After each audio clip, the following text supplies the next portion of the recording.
कक्षा 9 के समस्त छात्र छात्राओं का हार्दिक स्वागत एवं अभिनंदन है सामाजिक विज्ञान के क्लास में। आज हम आप लोग को अर्थशास्त्र का प्रथम अध्याय उत्पादन का संगठन में भूमि के बारे में बता रहे थे कि भूमि से अधिक पैदावार करने के तरीके। हेडिंग क्या है? भूमि से अधिक पैदावार करने के तरीके। तो इसमें भूमि से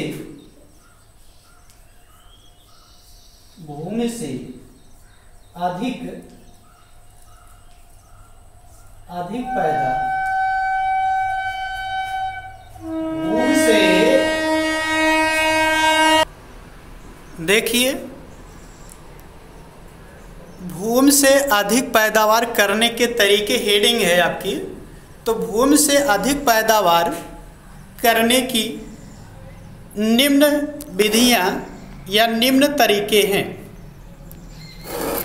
अधिक पैदावार करने के निम्न तरीके हैं।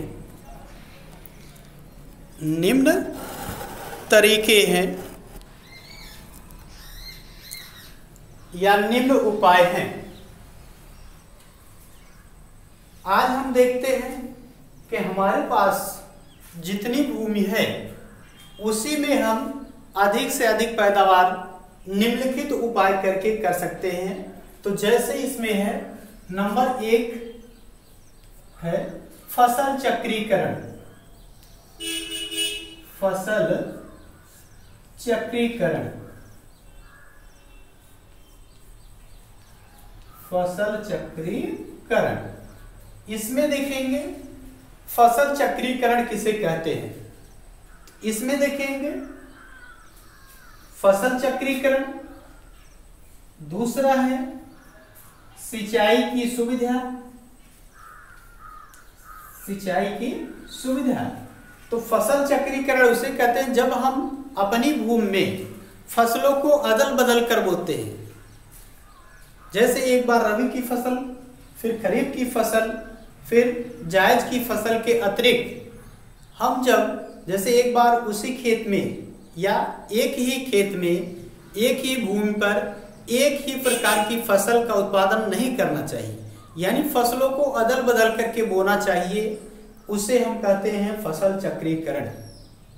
उसे फसल चक्रीकरण कहते हैं। जब किसी भूमि पर हम फसलों की अदला बदली करके बोते हैं, एक बार आलू बोए तो फिर अरहर बोए, फिर गन्ना, इस तरह से अदला बदली करके जब हम फसलों को बोते हैं तो उसे कहते हैं फसल चक्रीकरण। और फसल चक्रीकरण से जो उत्पादन होता है वह बढ़ जाता है, क्योंकि भूमि की उपजाऊ मिट्टी अधिक हो जाती है। भूमि उपजाऊ हो जाती है। फसल चक्रीकरण से जो भूमि के तत्व हैं, जो एलिमेंट हैं, वो बढ़ जाते हैं। जैसे नाइट्रोजन की मात्रा है, फास्फोरस है, जिंक है, ये तमाम ऐसे तत्व हैं जो भूमि में मिले रहते हैं, जो भूमि में मिले रहते हैं, और यही तत्व जो है भूमि को उपजाऊ बनाते हैं। तो इस तरह से हमें हर वर्ष जो है फसलों का चक्रीकरण करके हम अधिक पैदावार कर सकते हैं। अधिक पैदावार कर सकते हैं। दूसरा है सिंचाई के साधनों का विकास करके। सिंचाई के साधनों का विकास करके।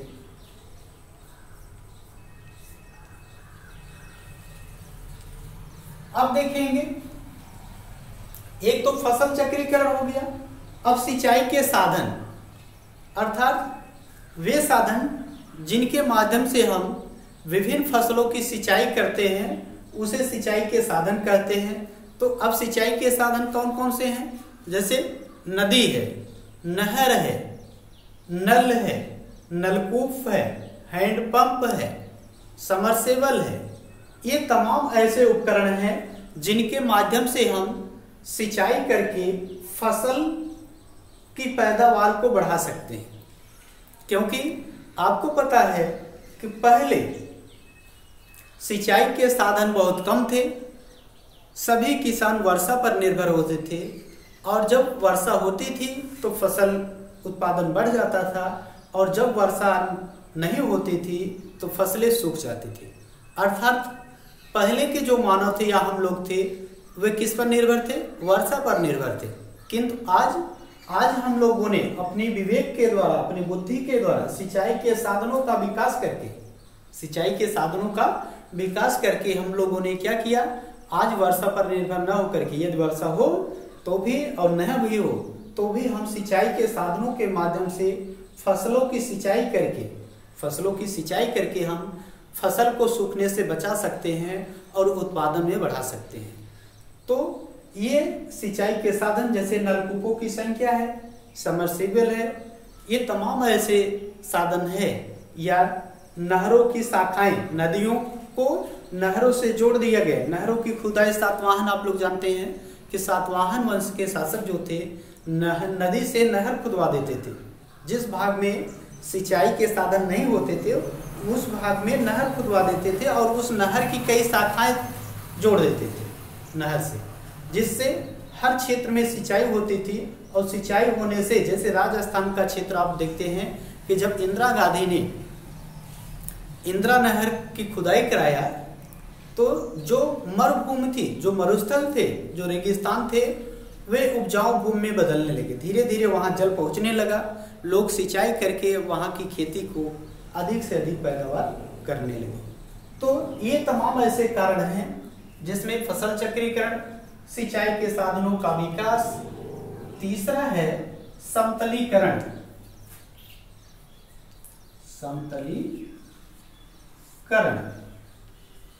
समतलीकरण में देखेंगे कि पहले हम लोगों की जो भूमि थी वह समतल नहीं थी।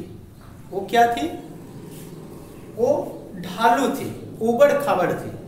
और जो भूमि पर हम वहीं कृषि करते थे कि जहां की भूमि समतल होती थी वहीं खेती करते थे, और जो ऊबड़ खाबड़ भूमि होती थी उस पर खेती नहीं करते थे। तो आज जो आधुनिक यंत्र हैं, मशीन उपकरण हैं, उनके माध्यम से हम जो टीले हैं, जो ऊबड़ खाबड़ जमीन है, उसको हम समतल कर रहे हैं। और समतल करके उन भागों में भी कृषि कर रहे हैं, यानी खेती कर रहे हैं, जिससे हमारी पैदावार बढ़ रही है। तो ये समतलीकरण हो गया। इसके बाद है जैसे पाइप की भी सुविधा हो गई। पहले हम लोग वही क्षेत्रों में कृषि करते थे जहां सिंचाई कर सकते थे, किंतु आज पाइप के माध्यम से हम टीलों पर भी सिंचाई के साधन, जैसे पाइप के माध्यम से हम टीले को भी क्या करते हैं? कृषि योग्य बना देते हैं, और टीले पर भी विभिन्न प्रकार की फसलें बो देते हैं और पैदावार अधिक होती है। तो समतलीकरण भी हो गया। चौथा हेडिंग है रासायनिक खादों का उपयोग।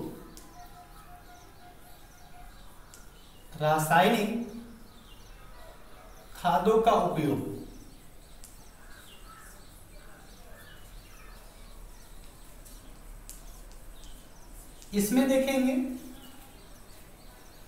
इसके पहले आप लोग देखते थे कि जब हम लोग के पास पैदावार बहुत कम होती थी तो हम लोग देसी खादों पर, यानी जैविक खादों पर निर्भर थे। यानी आज हम क्या कर रहे हैं कि अपने फसलों में गोबर खाद के साथ साथ, यानी रासायनिक जैसे यूरिया है, डाई है, पोटास है, सल्फर, जिंक इत्यादि का उपयोग करके हम फसलों की अधिक से अधिक पैदावार करते हैं। क्योंकि पहले के लोग जो थे इन रासायनिक खादों का उपयोग बहुत कम मात्रा में करते थे या करते ही नहीं थे, जिससे पैदावार बहुत कम होती थी।